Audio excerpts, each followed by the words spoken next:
All right, moving on in chapter 6, we are going to talk about section 3, which is on logarithms, okay? Raise your hand if you've heard of logarithms before.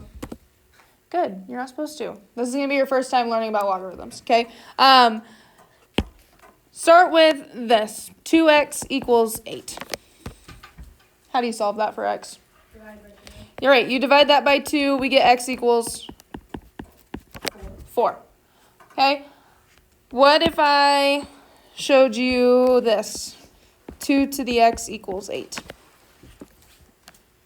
How do I solve that? Divide as well. If we took the square root, we would have to know exactly what number that is. Can't just take the square root of x. Just ignore it. Nope. So my question for you, I like the idea of a square root because we know that's what cancels out an exponent, right? But we don't know really what to do to solve for that x, right? X is 1 though. So, can I divide this by 2? No. No, that doesn't make sense, right? Yes, ma'am. What if you like see what times 2 can equal to 8? Exactly.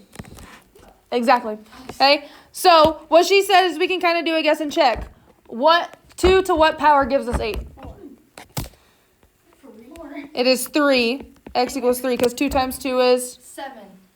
2 times 2 is? 4. 4 times 2 is? 8. That's why we get x equals 3. Okay, but we're going to talk about this and we are going to turn that into a logarithm form. Okay, we're going to talk about logarithmic form and exponential form. So, off to the side, we're dealing with this 2x equals 8. Okay, that's exponential form. Label that. This is exponential form. Okay, how do I know that? Well, we have an exponent. Okay, so this is an exponential form because we have that x in the exponent spot. Okay, we are now going to talk about logarithmic form.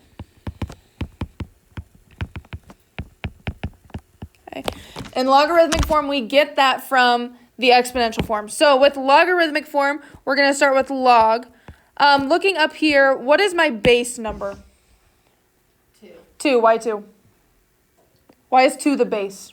It's the big number, not the exponent. Right, it holds that exponent, right? So 2 is my base because it holds the exponent. So log base 2, 2 is still going to be my base. Log base 2. And then what happens here, we can think of this kind of as a circular motion. Okay, so we started with our base 2. Now we go 8.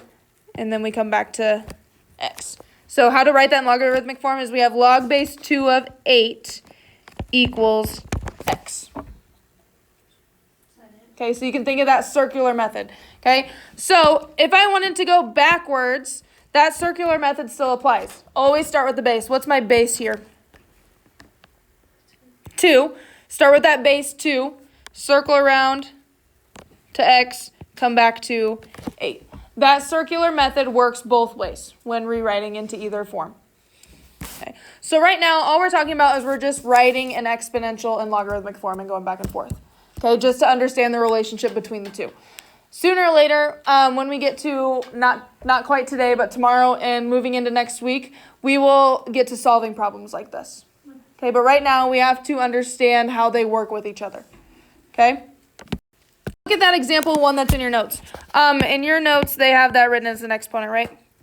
Y equals 8 to the x.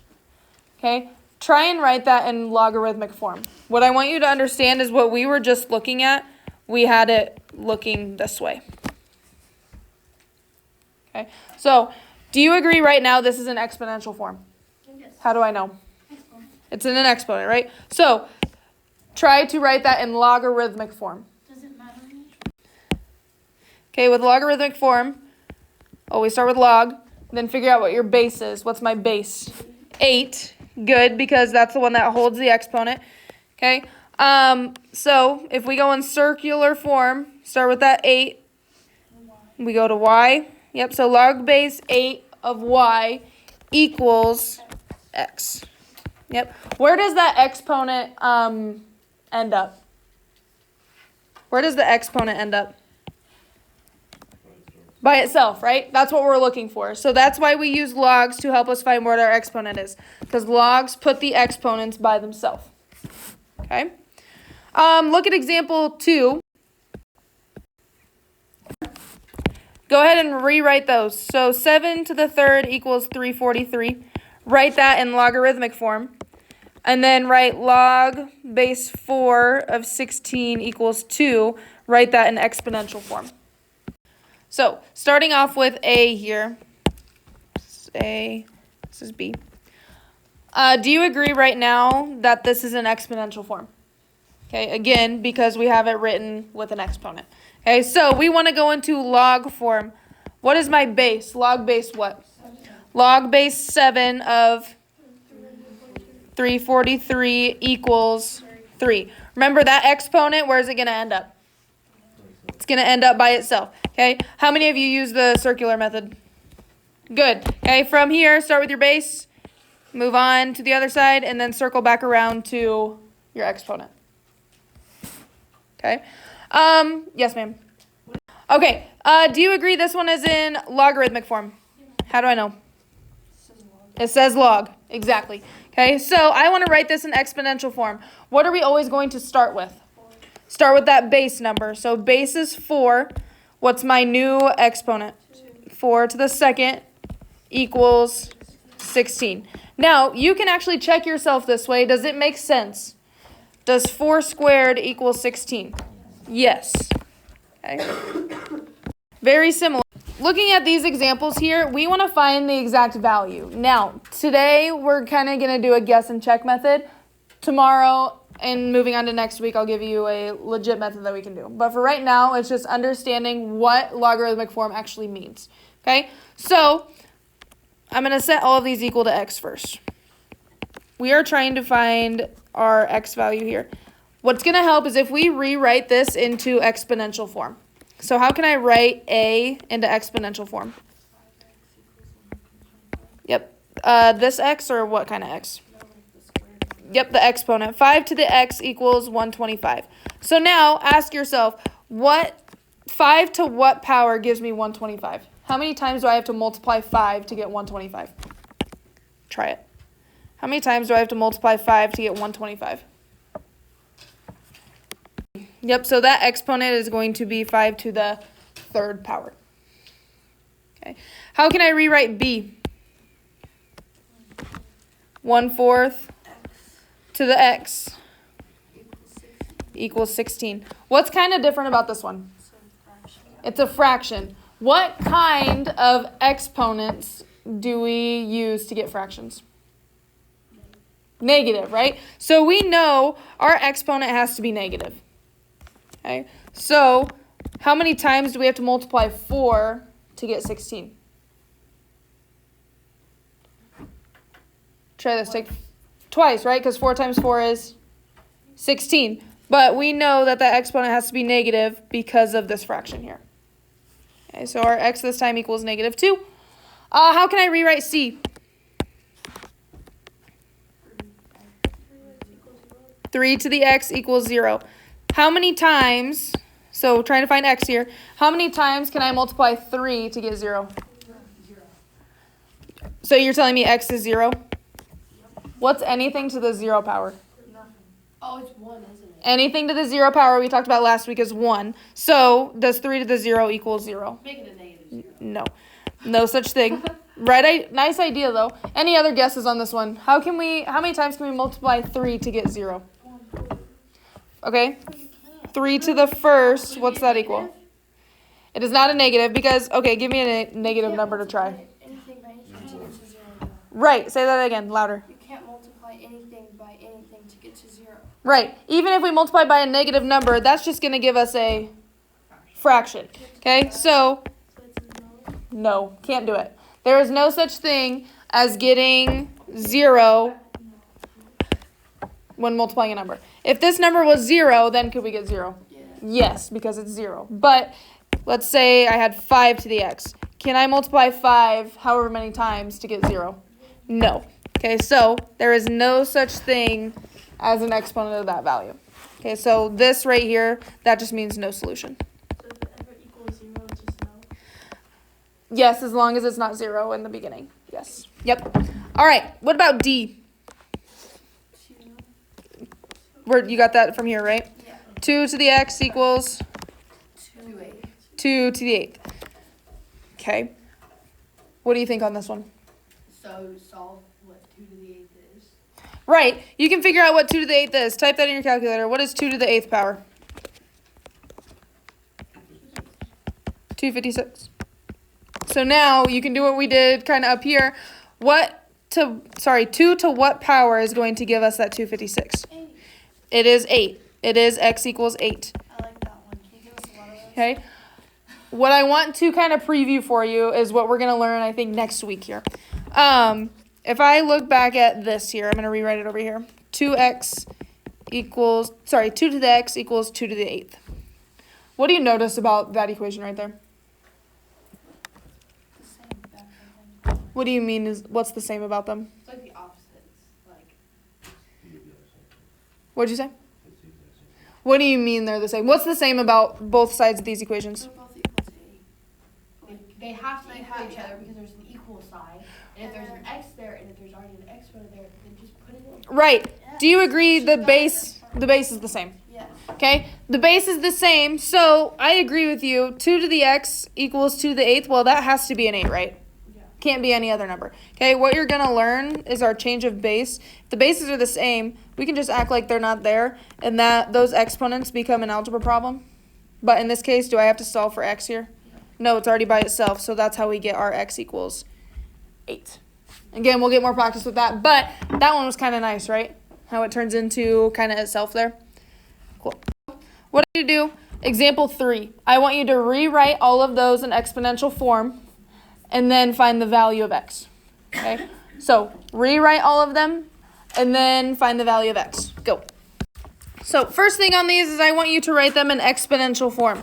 How do I write a in exponential form? Let's change how we're saying that. Right now, when you tell me this is what I hear. So how can say 3 to the x? 3 to the x equals 1 over 81. Okay. What do we know about this exponent? In order to get a fraction, it's got to be negative. Okay. And then you can ask yourself, how many times do I have to multiply 3 to get 81? Yep. So our x value would be negative 4. Okay. How do I rewrite b? 7 to the x equals negative 7. I got stuff on that one. Okay. What might throw you off is that negative there. Okay. What are we thinking? Give me some x values that you think. The 7 to the first power give me negative 7. No. 7 to the first power is just 7, right? What about 7 to the negative 1? Can't have a negative exponent. So remember what we learned about those is we had to put those to the bottom, right? Well, is that going to get me a negative 7? No. So is there an answer to this one? No. It's kind of just like that 0, 1. Okay, we can't multiply 7 to get negative 7. Okay, there's just no way we can do that. To an exponent, I should say. There's no exponent value that I can put to 7 to get negative 7. Okay. All right, what about C? 5 to the x equals 5 to the 9th. What did I teach you is really nice about this one?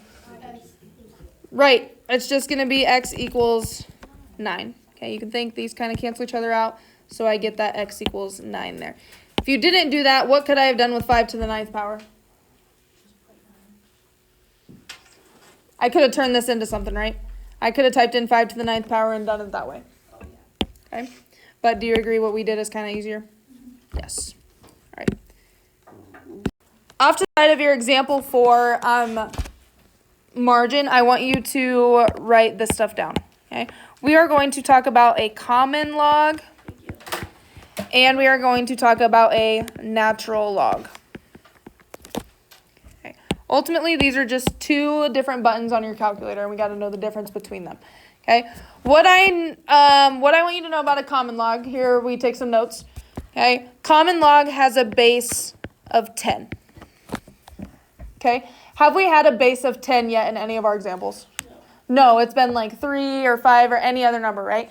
So a common log has base of 10. What I want you to understand by that is, so we've had a problem that looks like this, right? Do you agree? What's my base number on that one? 5. Okay. If we have a problem that looks like this, very similar to that example 4a, if we have a problem that looks like this, is there a base number there? No. So that's what the common log means, right? If there's no base number there, we can just assume that that number is 10. Okay, so that's kind of what the common log is. And in your calculator, that is just the log button. Natural log is a little bit different. This base value is E. Okay, this base value is E. What that E stands for is exponential. Okay, this is base E. Okay, and what this looks like, I'm going to use your example for B. So if we have natural log, that ln stands for natural log. Okay, ln of 1,215. Is there a base number? No. So what natural log is saying is that base number is E. And we will get more into this tomorrow. But in your calculator, this button looks like this. Okay. So what I want you to do is I want you to test out your calculator. Go try example 4, A, B, and C.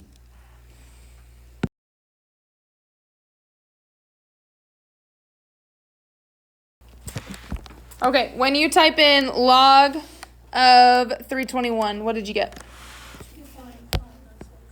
2.5065. Yep, for logarithms, go 4 decimal places. Okay. All right.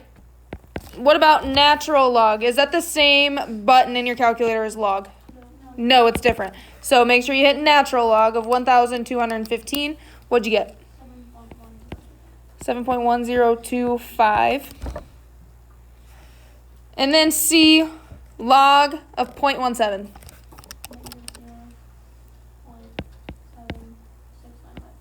7.696. Yep. With these, it is okay to get a negative. What I want you to try real quick is I want you to try and type in a negative number. So take log, for example.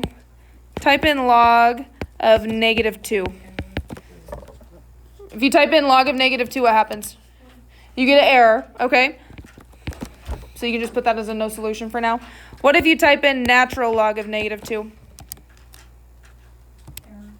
Is it an error again? Yep. So you cannot take the log or a natural log of a number, of a negative number. Because remember, if I take us back to that log base 7, a -7, right? And we rewrote that. Could I get a negative number as an answer here? No. Okay, there was no such thing as an exponent to get us to a negative number. So if you try to take a log of a negative or a natural log of a negative, you're going to get that error in your calculator. Okay, but what did you notice about this example here? What was our answer? Our answer was negative. So it's okay to get a negative answer. Okay?